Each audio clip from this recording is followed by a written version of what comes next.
They are all completely blinded by the fallen consciousness. It is not that they have a lust for personal power,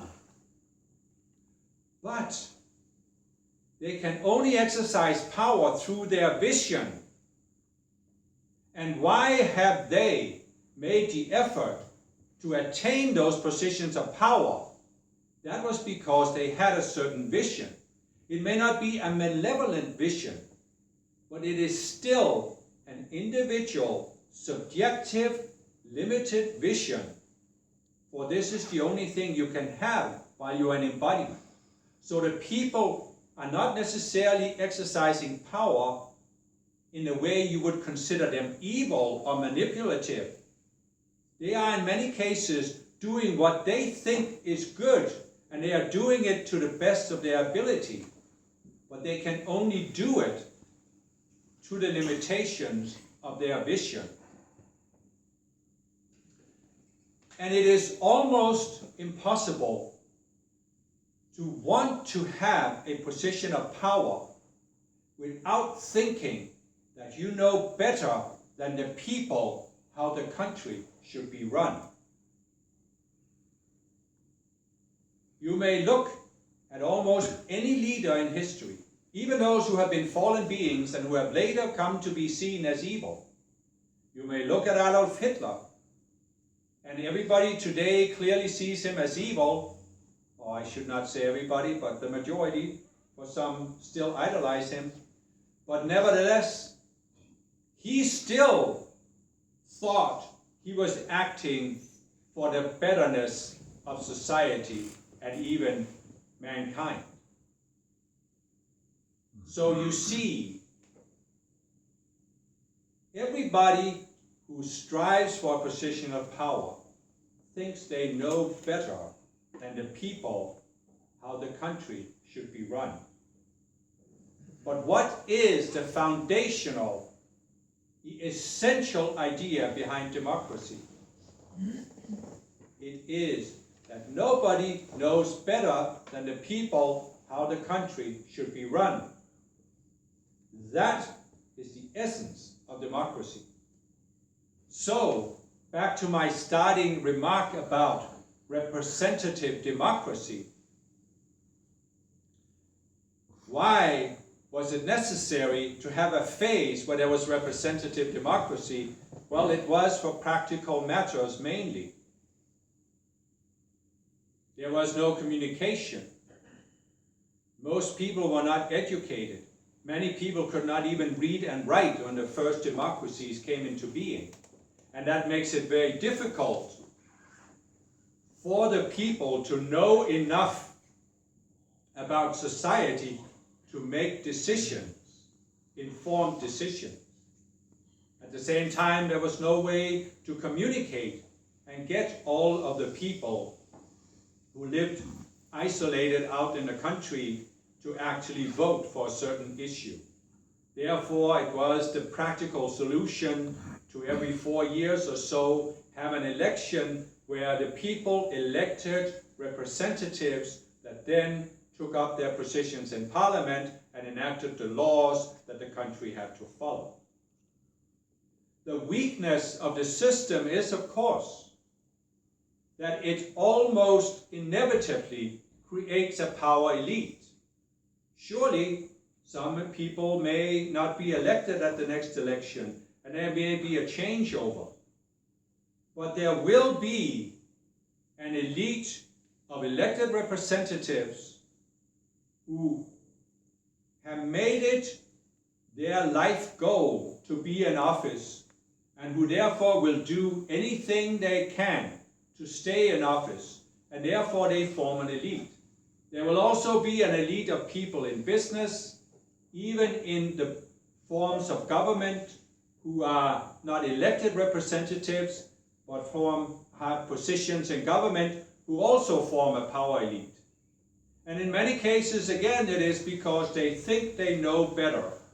But of course, this is all subjective. If you are a business leader, you may think you know what is best for the country, but how easy is it for your vision to be skewed so that what you think is best for the country is also what is best for your company and not so good for the competition. This is almost impossible to avoid in a representative democracy. There will be that influence. And of course, the more you see that money plays a part in getting people elected, the more there will be an influence for those who have money. This is no more clearly seen than in the United States, where the sums of money necessary to run a campaign have become so outright ridiculous that it is a wonder, for me at least, that the American people are not revolting against it. But this is again because they cling to status quo and things have not yet gotten so bad that people say this cannot go on. But rest assured, my beloved, that unless people are awakened, they will get to that point where they will have to say, our political system is no longer working and we need change. We need to throw the lobbyists out of Washington and out of the electoral process and out of the media and other areas of society. And the same, of course, applies to some degree in Europe, although to a lesser degree, because money is not as big of an issue in the campaigns of many European nations. So then, what we propose, St. Germain and I, the Darjeeling Council, we propose a shift towards something that has generally been called direct democracy. You see it, of course, in most democratic nations that there are some issues that cannot be decided by parliament, but must be decided by a popular referendum where all of the people vote. But you also see some countries, such as Switzerland, that have already implemented a more direct form of democracy. People have to vote on many more issues and can even overturn laws if they are not happy with what was enacted by Parliament. So, this is what we propose for all of Europe. An awakening of the people to a need for direct democracy where there are many more issues that are decided by a direct vote by the people. This, of course, for practical purposes, needs to be done so that people can vote by computer. And I know that there are some nations where they are fixated on keeping the vote secret. And there are nations where they have the capability to implement a digital voting system, but where they say we cannot do it because we cannot guarantee that somebody cannot hack the results and thereby see who voted for that. But my beloved, in a direct democracy, you do not need secrecy in voting. For what is wrong with standing up and taking responsibility for the way you cast your vote? And anyway, in the current digital age, you all know that everybody on Facebook can know your personal secrets if you put them on the net. So is it not so that the need to hide has become less important, and that it is in fact so that to a large degree privacy has become much less of an issue in today's society, and there is a need to shift and say, I have no problem with standing out in the public and standing behind my views and how I cast my vote. And therefore, this fixation on keeping the vote secret cannot be allowed to stop the implementation of direct democracy and the practical solutions that make it possible. Now, there is not just one way to implement direct democracy. It can be done in many different ways, and of course we are not sitting up here with a fixed model saying this is how every country should do it. We see that the European countries will do it in different ways. But we see that it is an issue that needs to be debated, and how will it be debated unless you, who are the spiritual people, shift your consciousness and make the calls that go into the collective consciousness, and and thereby pull up on all of the people that you are tied to, so that there is a greater awakening to the need to talk about this. As part of this process, you also need to debate whether the current system of political parties has outlived its usefulness. You need to realize that having political parties so easily becomes taken over by the dualistic consciousness, where everything has to be polarized, and you have a right wing and a left wing of a parliament. But can we not look realistically and say that these old systems have outlived their usefulness? What sense does it make that we still today have political parties that go back to a clearly socialist, Marxist approach to the economy, and we have other political parties that go back to the opposite view of the economy, call it a capitalist or conservative view? Can we not transcend these labels, these ideologies?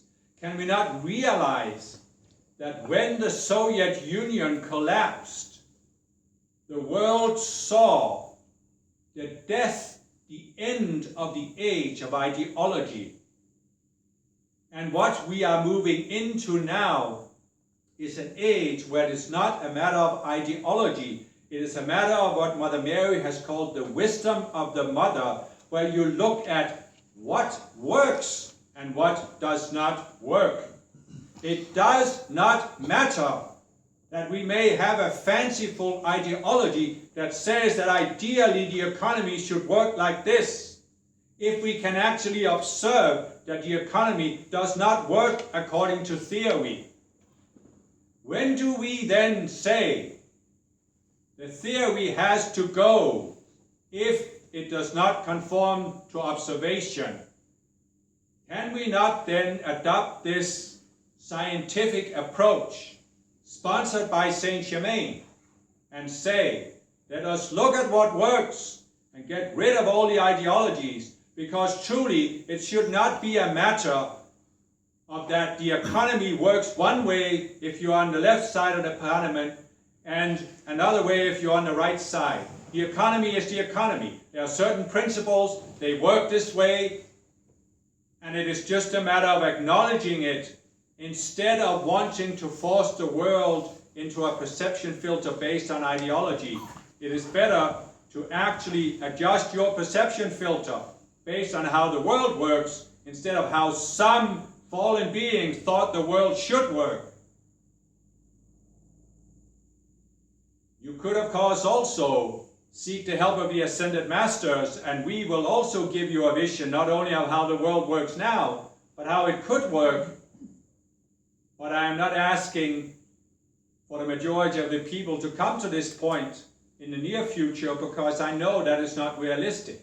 But it should be realistic that people will start looking at what actually works and realizing that it is completely petty and ridiculous to attempt to make the universe conform to a man-made ideology when it obviously does not work that way. Thus, I have given you the ideas I wanted to give you for now. But I want to comment on the fact that when a release like this is given, there is always opposition to it. And some of you may have felt a certain burden before this conference, and it is because you are feeling the opposition to the release of light. Now, this is natural that you feel this, but it is possible to shift out of it by going through the change that I talked about earlier. You can come to a point where you might still realize that there is an opposition, but you do not let it color you. You do not let it drag you down, because you still realize that The opposition is actually a sign that the dark forces are threatened. If they were not threatened by you, they would not bother you. And this is something that you see in society in general. Many people who are just following status quo are not burdened by any particular opposition. But once you see those who stand out against status quo, who dare to speak out against the party line, they are often burdened by opposition. And many, in fact, have been weighted down by it so that they could not fulfill their missions. But you can learn to switch to a point where you realize there's opposition, but you do not let it get to you. You actually see it as a certain sense of encouragement, because you realize that this is because the dark forces feel threatened by what you are engaged in. And my beloved, why do they feel threatened? They feel threatened for one reason only. They know that if you keep going, they will lose. Otherwise, they would not feel threatened, and they would not even bother to send you any energy. And so when you realize this, you can say, well, it doesn't matter. I am going to keep going. And I am going to be an open door for the light. And the light will be victorious.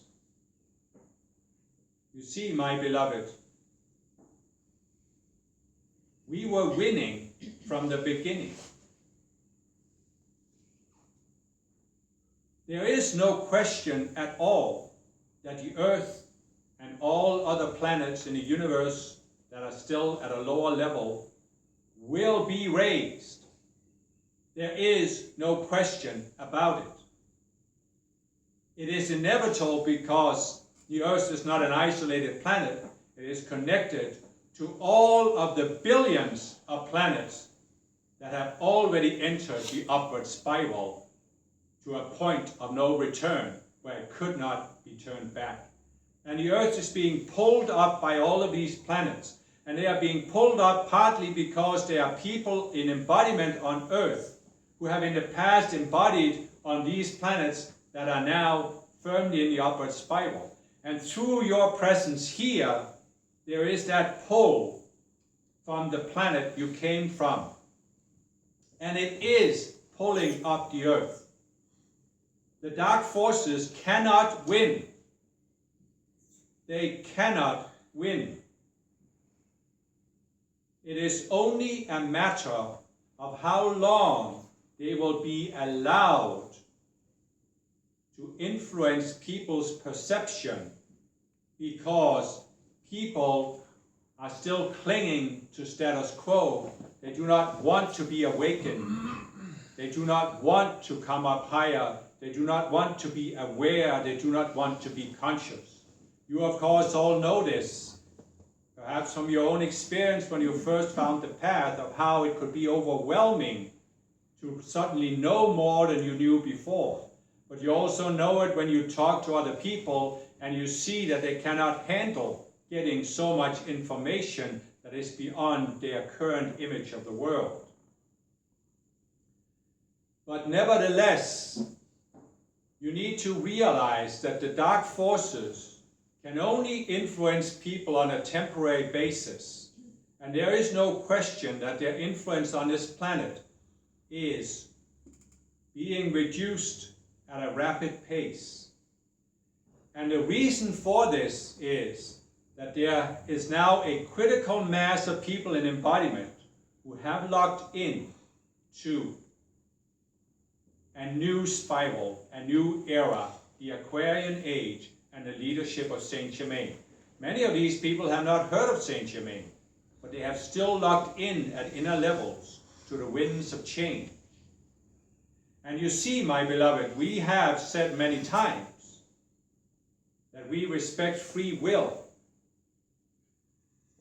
But you also realize, do you not, that we actually respect free will, and that means we want people to be in a position where they can make a free choice. And you cannot make a free choice if you do not know that there is something better than what you are experiencing right now.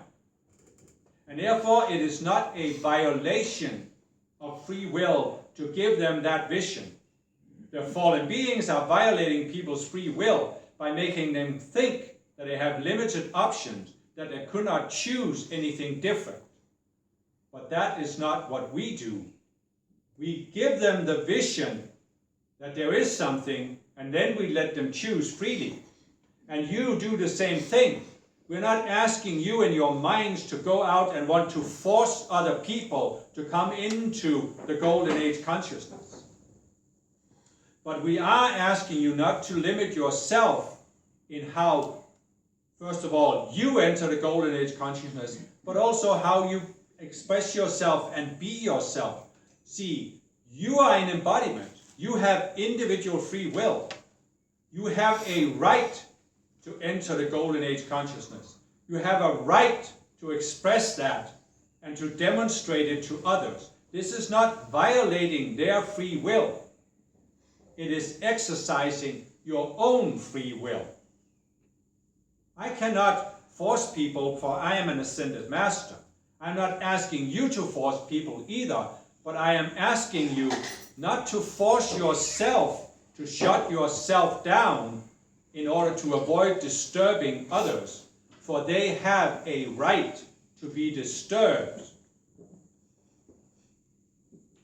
You have a right under the law of free will to be disturbed and to be made aware that there is a higher choice than the one you are making right now.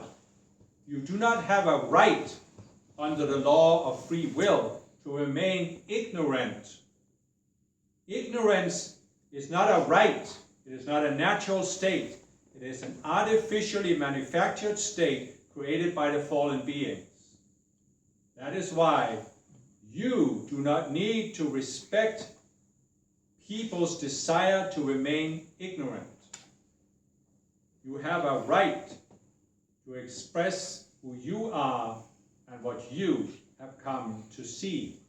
For without vision, the people perish, and without vision, they cannot accept what is actually better for themselves. You understand, I have said many times, if people knew better, they would do better. But if they do not know better, how can they have the choice? And so, I have given you the choice of whether you will be more with me, and I hope you will. And so I thank you.